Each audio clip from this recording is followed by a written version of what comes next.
Oke. Oke. Mungkin kontrol F. Enggak, Pak.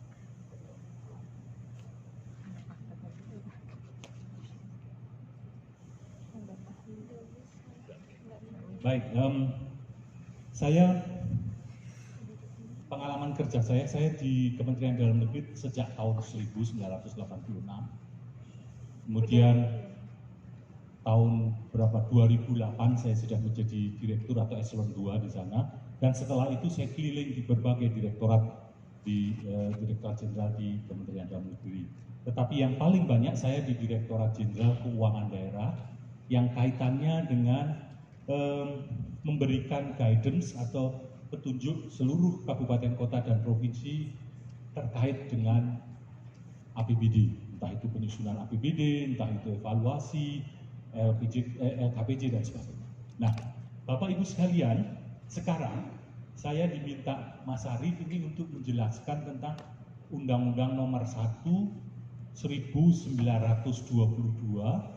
tentang hubungan keuangan 2022 tentang hubungan keuangan antara pemerintah pusat dan pemerintah daerah, atau sering dikenal ini undang-undang yang menyangkut desentralisasi fiskal, penyerahan duit ke provinsi, kabupaten kota, dan bahkan desa. Nah, oleh karena itu, dalam waktu sesingkat ini saya akan coba bagi. Pertama, sebelum kita mau masuk ke undang-undangnya, kontennya apa saja yang berubah atau pengaturan-pengaturan apa saja, saya akan sedikit mundur dulu. Filosofinya apa? Kenapa harus ada desentralisasi fiskal? Atau kenapa harus ada hubungan pusat daerah tentang keuangan? Oke. Kemudian setelah itu saya akan masuk ke kira-kira perubahannya apa saja. Dan berikutnya nanti terakhir akan saya akhiri Bapak Ibu sekalian harus berbuat apa. Saya kira ini yang paling penting. Karena ini undang-undang adalah hukum positif, semua harus mengacu ke sini. APBD ke depan sejak 2023 itu akan mengacu ke aturan yang baru. Sedikit saja bocorannya sebelum saya jelaskan bahwa jenis-jenis pajak yang menjadi kewenangan bupati atau kabupaten akan berubah. Kemudian satu lagi yang agak menarik sebelum kita masuk, nanti setelah undang-undang ini berlaku, kalau kita beli mobil itu hanya sekali bayar balik nama kendaraan bermotor pada saat dealer. Begitu Bapak punya mobil itu dijual, orang yang membeli sudah nggak bayar pajak lagi, sehingga pasti dia akan cepat dan sesegera mungkin balik nama. Kalau sekarang nggak balik nama karena mahal. Itu satu. Kemudian nanti Bapak Ibu sekalian kalau beli mobil yang sekarang lagi top di mana-mana tapi harganya masih mahal, saya juga mau beli karena dulu pakai Fortuner yang agak boros ya, tahun 2019. Sekarang udah saya jual, lakunya masih tinggi mumpung orang belum tahu.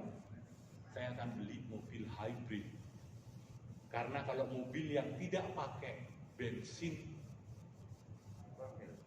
fosil tak bayar pajak. Oh, Sementara Fortuner itu bayar pajaknya 1 tahun 8 juta. Nanti akan mobil-mobil bensin, mobil-mobil boros akan turun drastis harganya, dan orang akan lahan-lahan ganti ke listrik, termasuk motor listrik. Di Vietnam hampir semua pakai motor listrik. Ya, Tesla. Satu keuntungannya adalah kita tidak polutif.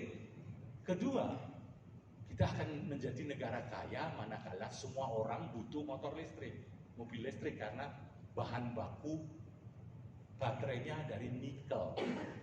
Kalau mobil harganya 1 miliar, baterainya saja itu sekitar 600 sampai 700 juta. Jadi yang mahal baterainya. Nah, kalau mobil hybrid itu dia ada 2 mesin bensin, itu bukan untuk menggerakkan mobil, tapi hanya untuk menggerakkan motor ngisi untuk ngecas. Setelah casnya penuh, akinya dia langsung mati sendiri dan udah nggak pakai bensin lagi, pakai listrik. Nah, ini yang akan mendapat diskon pajak. Kalau saya bilang pajak daerah berarti penerimaan pendapatan APBD. Sudah mulai banyak di IMS sekarang sudah tapi Hyundai itu masih harga 780. kita tunggu nanti kalau dibikin di Indonesia, Toyota akan mau bikin, Innova akan bikin Innova EV, Electronic Vehicle. Mungkin akan murah kalau di Indonesia. Apalagi kalau nikelnya nggak perlu impor. Sekarang masih kan, kita masih punya nikel tapi belum dibikin baterai. Makanya Tesla pindah ke sini karena dia butuh baterai. Itu sedikit bocorannya, tapi bukan itu undang-undangnya. Ini hanya untuk anu saja, Ya. untuk preambul saja. Baik, Bapak Ibu sekalian, undang-undang ini adalah sering dikenal undang-undang desentralisasi fiskal, penyerahan uang. Ya. Seolah-olah undang-undang ini sekonyong-konyong muncul ada penyerahan sumber keuangan. Padahal desentralisasi fiskal itu adalah ikutan. Bukan dia komandannya, tapi komandan pertama sebelum ada desentralisasi fiskal adalah penyerahan urusan pemerintahan kepada kabupaten, kota, dan provinsi serta desa. Atau yang suka dikenal desentralisasi fungsi atau urusan. Bahasa Inggrisnya government function desentralisasi. Sebetulnya yang diserahkan urusannya dulu. Tadi saya dengar Pak Arif juga sudah ngomong mengenai urusan. Bukan uangnya, uangan itu ikutan. Karena prinsip money follow function ini bahasa Temanggung. Money follow function, uang mengikuti fungsi. Begitu urusan atau fungsinya diserahkan, maka duitnya mengikuti. Contoh, yang paling simpel, saya suka bikin contoh yang paling simpel. Desentralisasi urusan dan fiskal terjadi di keluarga saya. Oke. Kebetulan saya orang Temanggung, sejak SD itu sudah cium-cium tembakau, dia bisa membedakan tembakau mana yang kelas A, B, C, yang mingsrinya banyak sama yang murah, sama yang paling mahal. Sehingga saya perokok. Oleh karena itu, urusan membeli rokok tiap hari adalah urusan yang menjadi kewenangan Budiantoro atau saya. Cuman saya nggak punya waktu karena sering diundang terus sama Pak Arif kemana-mana. Sehingga urusan itu saya serahkan ke supir saya. Mas Ikin, aku butuh rokok sedino 1 kotak. Siap. Urusan membeli rokok sudah saya berikan sudah saya transfer kepada supir saya dan bukan lagi menjadi urusan saya. Yang penting tiap pagi ada rokok. Ini sama dengan presiden dan bupati gubernur. Kebetulan dia suka ikut bintang, jadi dia pintar. Mohon izin Pak Direktur, urusannya sudah supaya si driver ini bisa menyelenggarakan urusannya, tidak selalu saya kasih uang cash. Oke, kalau saya pas bawa duit saya kasih 30.000, maka dia akan ada rokok Sampurna Mil. Itu kalau di daerah presiden dan bupati gubernur dana transfer, DAU, DAK, DBA. Kebetulan saya nggak punya duit, nggak bawa duit, bukan nggak punya. Waduh Pak Ikin, aku nggak duit. Terus padahal rokok itu harus ada. Pelayanan publik di bidang pembelian rokok sudah harus kamu sediakan, kan sudah saya serahkan. Siap.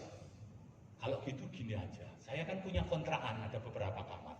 Kamu tolong ambil itu, duit kontrakan ada 2 atau 3 kamar yang belum bayar.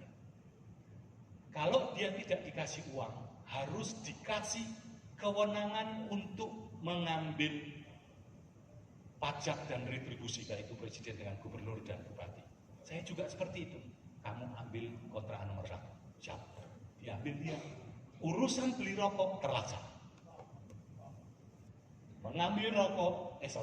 Mengambil duit kos-kosan itu adalah pemberian kekuasaan kepada gubernur dan wali kota, bupati untuk narik pajak dan retribusi.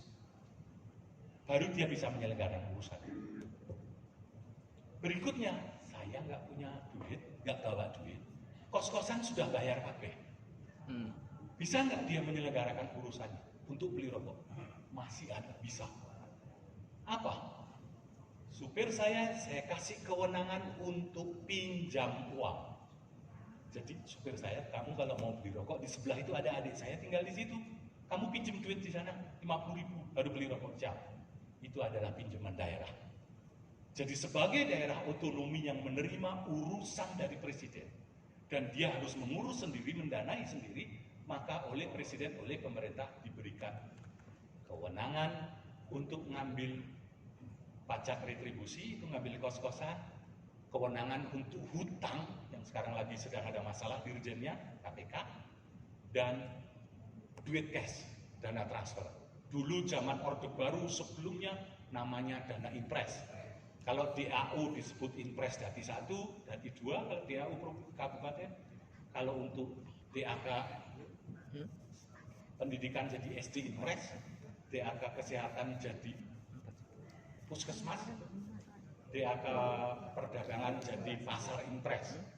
Kesini jadi bantuan pembangunan daerah. Kesini lagi menjadi dana perimbangan Undang-Undang 33, sekarang disebut dana transfer. Nah, Bapak Ibu sekalian, undang-undang ini akan mengatur dua hal besar, yaitu akan mengatur tentang, sebentar, ini sebagai daerah otonom, oke. Sebagai daerah otonom, kabupaten kota berhak untuk mengambil jenis pajak retribusi. Undang-Undang 28 2009. Dana perimbangan, dana transfer ini Undang-Undang 33 2004. Ya. Kemudian hibah darurat, oke, forget it. Memberikan pinjaman. Nah, yang cerita saya dengan supir saya tadi persis dengan kondisi politik anggaran di Indonesia. Karena ada penyerahan urusan, maka ada penyerahan uangnya. Oleh karena itu, kalau Bapak Ibu sekalian belajar ilmu pemerintahan, public administration atau keuangan, local government finance, di Indonesia ini agak sedikit lucu, quote and quote. Karena di sini itu ada APBN, ada APBD provinsi, ada APBD kabupaten kota, dan ada APBDes. Kadang-kadang kegiatannya terletak di satu desa, Desa Mangunharjo. Di situ ada kegiatan yang dibikin APBD provinsi, ada APBD kabupaten kota, ada APBN, ada APBDes. Kenapa enggak APBN yang dikelola Jabar, APBN yang dikelola Pak Ganjar Jateng, APBN yang dikelola Purworejo?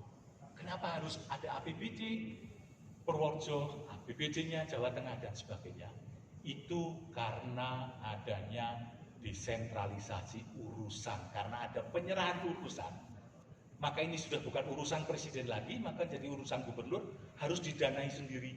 Yang ngerjain juga sudah bukan orangnya presiden, tetapi orangnya Pak Ganjar yang disebut Dinas PU, Dinas Pendidikan, Dinas Kesehatan. Untuk kabupaten kota juga bukan orangnya Pak Ganjar atau orangnya Pak Presiden. Didanai sendiri pakai APBD Purworejo oleh orang Purworejo, yaitu Kepala Dinas PU, Kesehatan, Pendidikan Purworejo. Di mana kepala-kepala dinas yang saya sebut tadi tidak bertanggung jawab kepada dinas-dinas di provinsi dan juga tidak bertanggung jawab kepada kementerian lembaga, Kementerian PU, Kementerian Kesehatan, tetapi bertanggung jawab kepada Pak Bupati, kalau yang di provinsi kepada Pak Ganjar, Pak Gubernur. Agak lucu mekanisme. Nah, itu adalah konsekuensi logis dari sebuah negara yang mengenal otonomi daerah.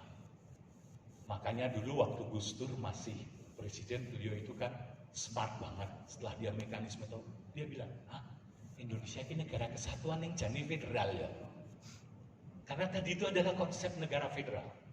Ya, tapi oke lah, lupakan. Nanti kapan-kapan Mas kalau kamu cerita yang federal lagi, kita ada. Nah, undang-undang ini, Bapak Ibu sekalian, kenapa kemudian anggota DPRD penting? Karena ada pengaturan baru terhadap pajak retribusi, ini PAD, kemudian terhadap dana transfer,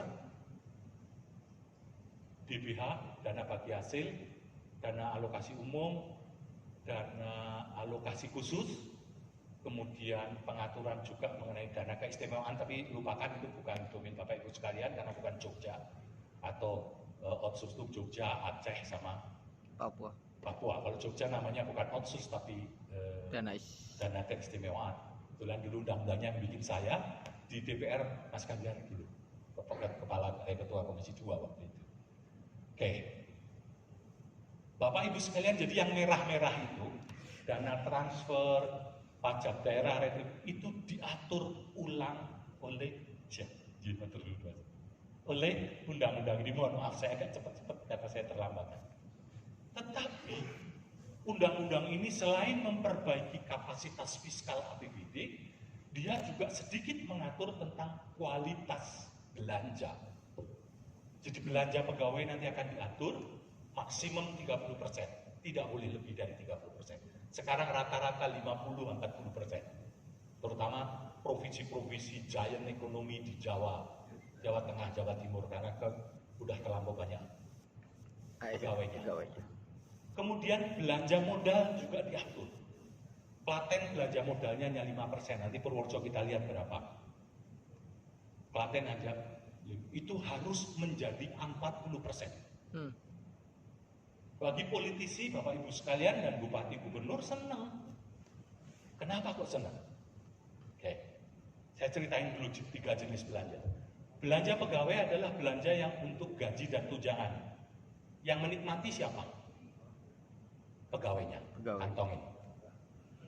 Satu lagi belanja barang jasa, belanja yang manfaatnya kurang dari 1 tahun atau 1 tahun. Termasuk nginep di hotel sini, termasuk SPPD ke Papua, ke Jogja, ke Jakarta, tiket, akomodasi, hotel, rapat, kertas, electricity, internet, dan sebagainya. Itu belanja barang jasa. Pada tahun anggaran berikutnya, apapun berapa miliar pun dibelanjakan, sudah entek, Suralno, sisanya. Habis pakai istilahnya. Rakyat bisa menikmati nggak belanja barang jasa? Nggak bisa. Belanja pegawai bisa menikmati nggak rakyat? Bisa. Tidak. Satu lagi, belanja modal. Yang ini. Belanja modal adalah belanja yang manfaatnya lebih dari 1 tahun. Belanja ambulan, belanja puskesmas, belanja jalan kabupaten, belanja jalan desa, belanja sekolah dasar, SMP, belanja rumah sakit, terminal, jembatan, dan sebagainya. Tahun anggaran selesai, masih ada barangnya. Masih. Dan dia yang bisa dinikmati oleh konstituen Bapak Ibu sekalian. Tetapi di Jawa prosentase untuk belanja modal itu hampir di bawah 20%. Berarti 80% itu belanja pegawai dan belanja barang jasa yang konstituen Bapak Ibu sekalian tidak bisa menikmati.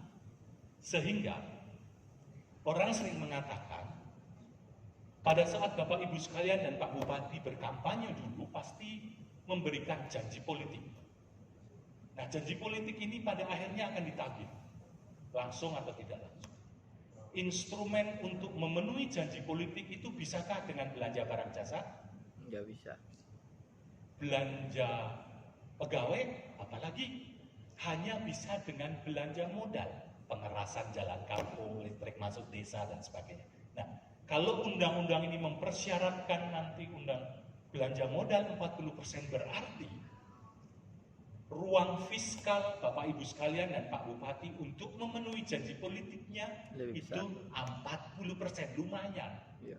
Klaten 5%, Sragen 20%, nanti Purworejo berapa nanti saya lihat setelah sampai pada saatnya. Ya, jadi Bapak Ibu sekalian, undang-undang ini mengatur 2 hal besar, 3 yang akan mempengaruhi wajah dari APBD ke depan. Yang biru ini Bapak Ibu sekalian, ini adalah PAD, pajak retribusi, Undang-Undang 28. Sekarang diatur Undang-Undang 28 tidak berlaku lagi setelah Undang-Undang Hubungan Keuangan. Yang merah-merah ini adalah dana perimbangan, dulu disebutnya, sekarang disebutnya dana transfer. Kalau merah dan biru ini berubah, APBD sebetulnya sudah berubah. Purworejo. Iki Purworejo. Meh cecak Temanggung kok. Ini Temanggung, Birune semene. Ini derajat ekonomi fiskalnya cuma Purworejo luwih gede sithik timbang Temanggung. Paling gede mana? Semarang. Karena ini isinya pajak dan retribusi NJOP, nilai jual objek pajaknya tanah itu yang suka untuk main-mainannya notaris itu jauh lebih tinggi di Semarang ketimbang di Purworejo. Oleh karena itu dia dapat pajaknya gede. Kalau pajak kendaraan bermotor itu pajaknya provinsi. Pada akhir tahun nanti dibagikan ke kabupaten kota. Ke depan tidak lagi pajaknya provinsi, tapi kabupaten kota bisa dapat bagian dari situ. Ya. Jadi dengan simulasi nanti APBD kabupaten kota, PRD, pajak retribusi dan daerah yang biru ini, setelah kita hitung dengan simulasi data 2022, itu kenaikannya sekitar 48%. Wow, lumayan. Jadi makanya tepat sekali, terima kasih saya dengan Pak Arief, saya diberi kesempatan untuk Siap. bicara itu. Saya yakin teman-teman di Spenda dan Pemda Eksekutif belum mendapatkan informasi tentang undang-undang baru ini secara lebih detail dan gamblang. Nah, nanti harus berbuat apa setelah itu nanti akan saya sebutkan di kesimpulan terakhir. Apa yang harus dibikin perda apa. Oke.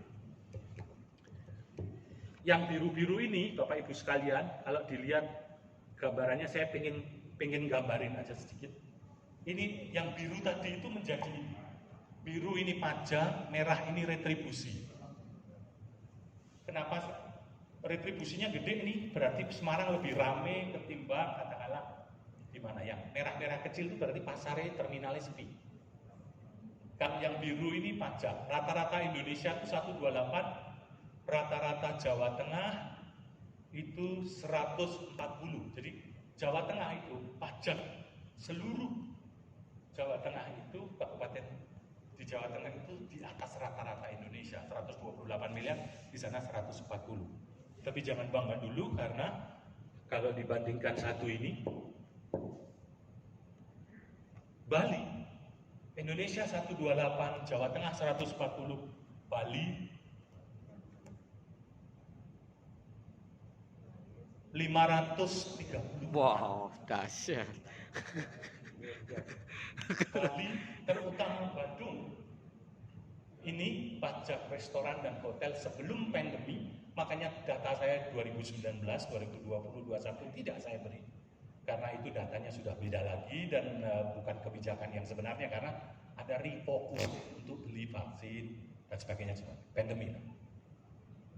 Jadi Kabupaten Badung itu dari pajak hotel itu sekitar 5, sekarang sekitar 6, waktu sebelum pandemi itu sekitar 6 triliun. Wow. Jadi APBD-nya itu sekitar 7 triliun hanya untuk Kabupaten Badung. Kayak posturnya Saudi Arabia. Saudi Arabia itu punya duit banyak bukan karena minyak, tapi karena tourism industry. Bapak Ibu sekalian, setiap kali ada umroh, ada haji besar ke sana, itu sebetulnya meningkatkan PAD-nya Saudi Arabia, biru seperti ini. Kalau digambarkan, tapi bukan jumlahnya ya, gambar jumlahnya dengan negara lain itu seperti ini Saudi Arabia. Karena tourism industry, sama pajaknya juga pajak hotel, pajak transportation, pajak makanan, restoran sama dengan di Bali, di Badung. Kalau Bapak Ibu sekalian mau tunjangan anggota DPRD-nya maksimum dan posturnya seperti ini, Bapak mesti mampu mendatangkan orang sebanyak mungkin ke Purworejo.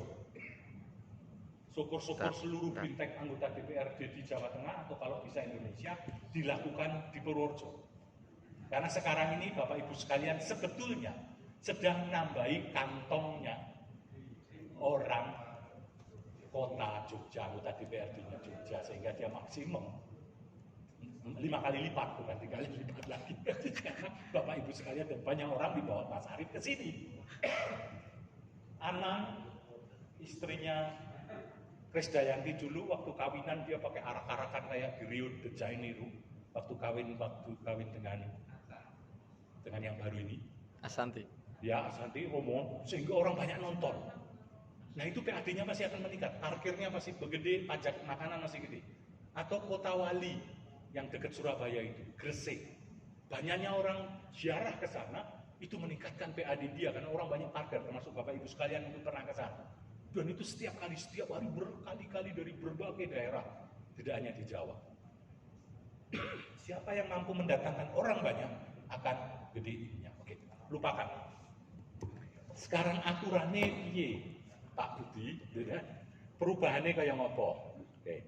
Saya langsung nggak pakai teori dulu ya Pak ya, karena waktunya tidak cukup. Saya langsung straight to the point. Apa saja yang berubah? Oke. Pajak provinsi, PKB, pajak kendaraan bermotor, pajak atau biaya balik nama, terus pajak bahan bakar kendaraan bermotor, pajak pokok apa? Pajak rokok dan PAP, air permukaan. Oke. Yang penting ini gambarin ini. Ini yang undang-undang dulu. Di kabupaten kota, pajak penerangan jalan, pajak parkir, pajak hotel, pajak restoran, pajak hiburan, ini sudah tidak ada lagi di kabupaten kota, digabung jadi satu menjadi pajak barang jasa tertentu supaya administrasinya gampang. Tarifnya juga berubah yang sekarang. Contoh, pajak hiburan, striptease, panti pijat, karaoke dan sebagainya itu dulu di undang-undang yang lama 0 sampai 70% pajaknya. Sekarang tidak. Minimal 45% sampai 75%. Yang dulu Pemda masih ngecas kadang-kadang 10%, kadang-kadang 15%. Sekarang enggak 40%. Jadi mohon maaf kalau Bapak Ibu sekalian ke karaoke, gitu ya, beli rokok di luar itu sekitar 50.000 katakanlah. Maka kalau beli di situ minimal menjadi 80.000. Kalau orang ini aturan baru nanti saya display. Nah, karena orang Papua itu suka mabuk, kan? Dia punya trik yang tricky sekali. Beli bir di luar, diminum di luar, mabuknya di dalam. Keren. Beli murah, mabuknya mahal, gitu tuh. Jadi dipasang di status, oh gila si abang itu mainannya ke karaoke kelas tinggi. Mabuk lagi, berarti minum banyak dia, punya duit banyak, padahal dia mabuknya di luar. Lapen lagi. Ya ini dia, saya kuasa. Terus di kabupaten kota ada pajak baru yang disebut option PKB dan option BPNKB. Ya. Option itu bukan option pilihan, tapi ini istilah perpajakan. Pajak kendaraan bermotor dan biaya balik nama. Yang dulunya ditarik oleh Pak Provinsi. Gubernur, kemudian Bapak Ibu sekalian nunggu akhir tahun dibagi hasilkan, dan kadang-kadang bikin siap karena dia dibagi hasilkan sudah bulan-bulan ber yang sudah kita susah sekali tender dan sebagainya. Sekarang tidak seperti itu. Begitu wajib pajak bayar, seret. Kebetulan contoh saya di Temanggung, saya pakai Fortuner, pajaknya 8 juta. Dulu tahun 2019. Jakarta lebih murah dari sini, di sini lebih murah. Iya memang, karena di sana kemungkinan keropos ada karena banjir dan air asin, lalu di sini top.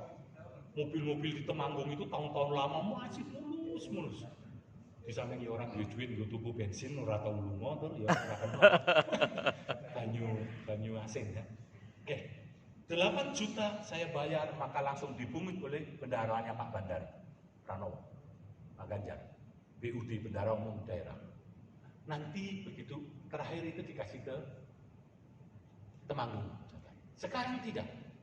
Begitu saya bayar 8 juta, maka 5 juta langsung masuk ke bendaharawannya Pak Ganjar, yang 3 juta langsung masuk ke BUD Temanggung. Jadi yang tadinya nggak pernah dapat pajak kendaraan bermotor kecuali bagi hasil dia langsung dapat pada saat itu. Dan ini untuk mengurangi kemungkinan gagal bayar, kurang bayar, utang dan sebagainya. Sumut kan juga banyak yang nggak bayar ke kabupaten kota. Sekarang pakai ini, option. Dua optionnya, option pajak kendaraan bermotor dan bea balik nama. Ini larang bea balik nama. Langsung begitu Bapak bayar di dealer, langsung mekanisme sistem perbankan langsung bagi duit itu ke Pak Ganjar sama Pak Bupati Purworejo. Baik, terus di kabupaten kota ada pajak MBLB. Saya kok baca MBLB, sok salah ML ya begini.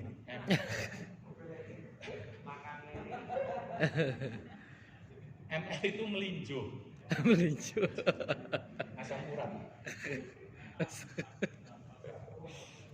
Jadi mineral bukan logam dan batuan itu dulu ditarik oleh kabupaten kota.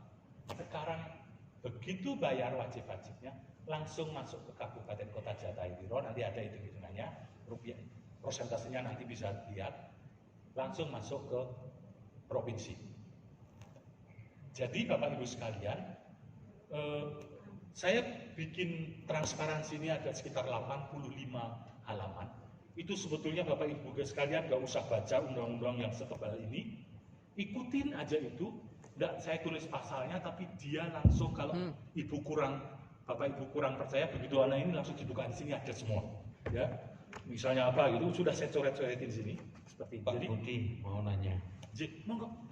Ini Pak. Kalau pajak motor itu kan sulit untuk dikorupsi ya. Tapi kalau pajak hiburan, restoran atau hotel itu bagaimana supaya pemerintah itu tidak rugi, itu seperti apa? Dalam arti karena saya lihat ada konsultan untuk meringankan pajak itu kan ada ya. Terima kasih Pak.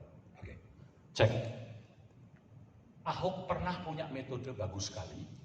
Sebenci apapun kita dengan Ahok, tapi beberapa hal perlu dicontoh caranya, strateginya. Pada saat itu Ahok nyuruh anak-anak muda pegawai baru entah dari IPD apa ngadeg nang ngarep bar, panti pijat dan sebagainya, ngitung tirang wong selama seminggu, random dia. Senin Selasa itu low season, Kamis agak Sabtu Minggu high season, ada semua di situ. Selama 2 bulan, 3 bulan aja. Tercatat sekitar 1,2 triliun yang terbuang dari situ. Coba Bapak praktekin, Bapak coba ngadeg di situ nuwun sewu lagi. Nuwun sewu, enggak ini mau ngecek fungsi pengawasan. Saya yakin hari ke-7 di samping nyatet Bapak ikut masuk.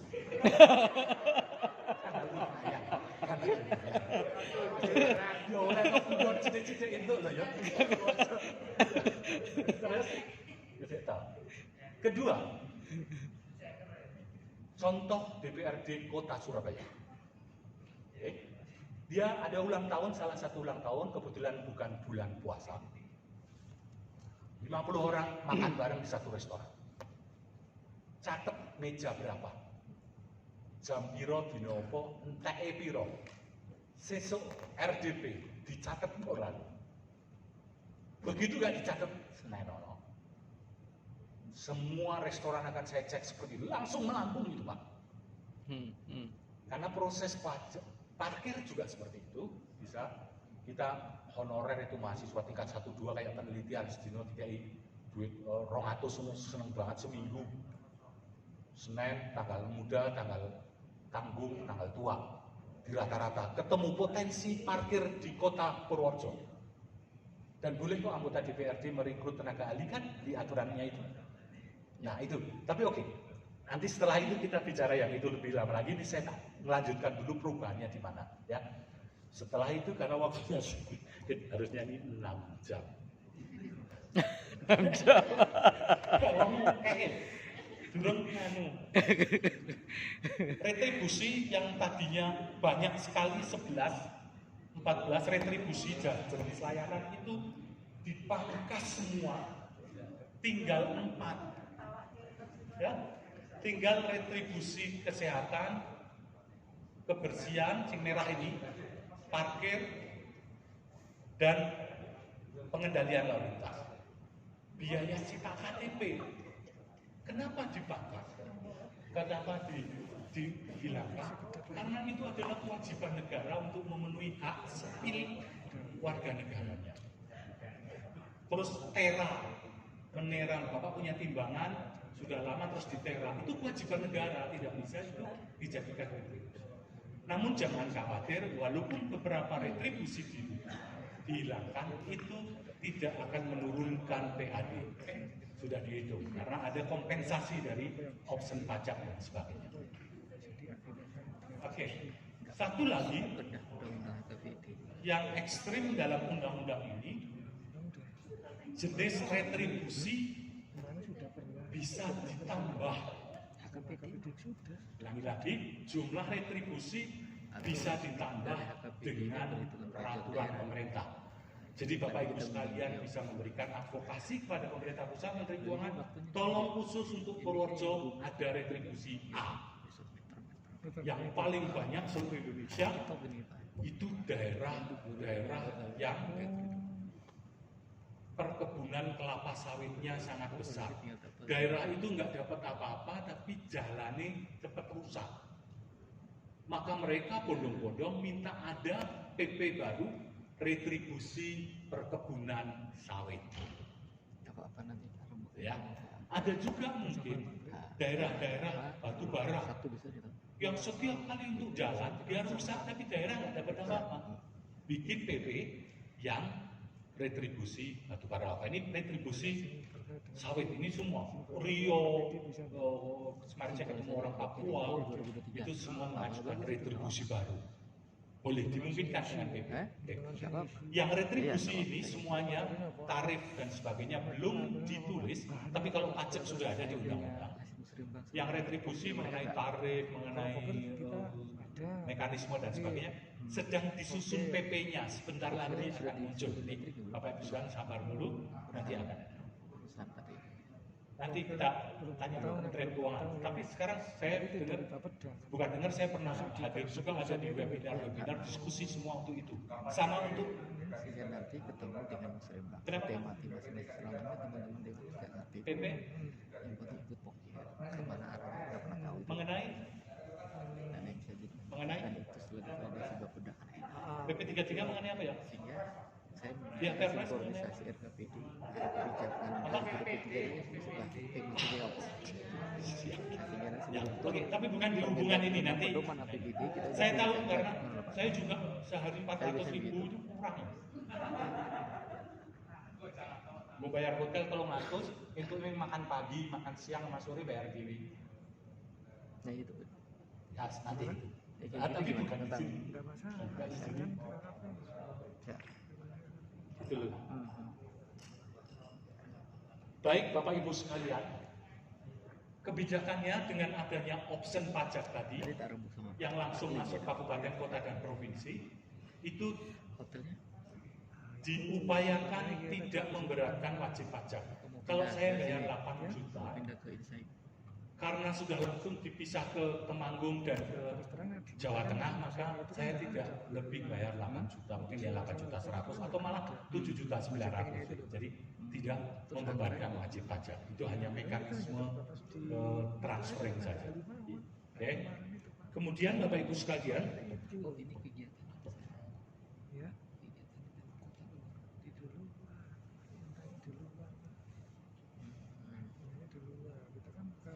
untuk kendaraan bermotor berbasis energi terbarukan atau non fosil itu dikecualikan dari pajak kendaraan motor bermotor dan bea balik nama.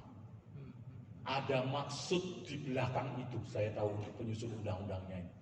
Di samping dia memberikan insentif karena dia tidak polusi, tapi sebetulnya akan menggerakkan pertumbuhan kendaraan bermotor berbasis listrik.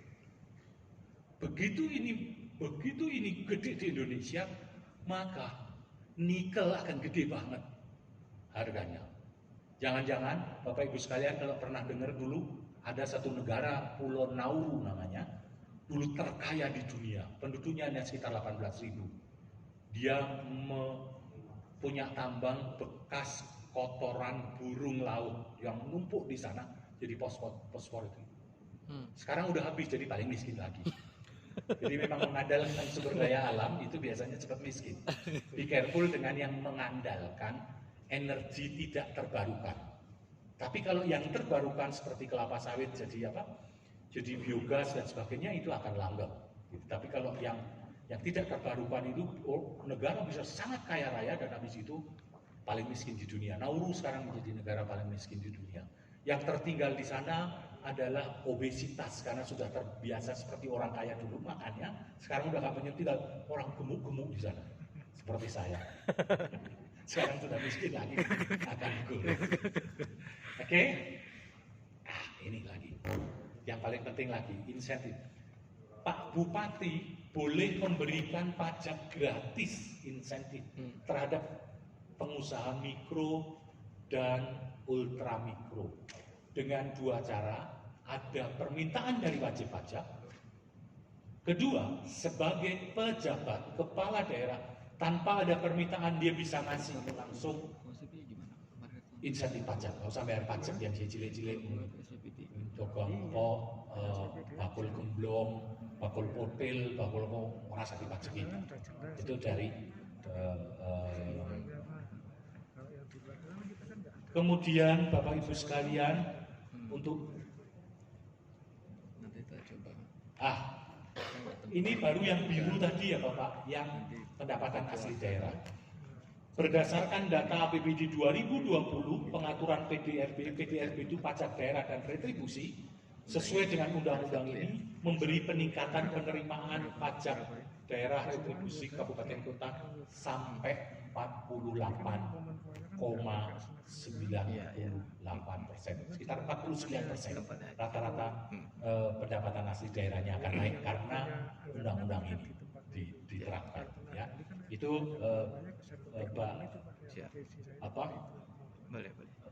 itu berita baiknya. Kalau ini semua diterapkan maka PAD yang dari pajak retribusi akan naik sekitar 49%. Luar biasa. Berarti kapasitas fiskalnya naik. Untuk itu kan yang biru tadi, sekarang yang merah. Yang merah itu tentang bagi hasil, Bapak Ibu sekalian. Jadi bagi hasil itu ada dua. Bagi hasil pajak yang ditarik oleh Bu Sri Mulyani akan dikembalikan ke Purworejo.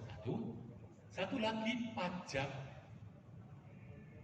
sumber daya alam, minyak bumi dan sebagainya, kehutanan dan sebagainya. Oke. Kebijakan baru di sini ada beberapa hal perubahan untuk yang sumber daya alam dulu.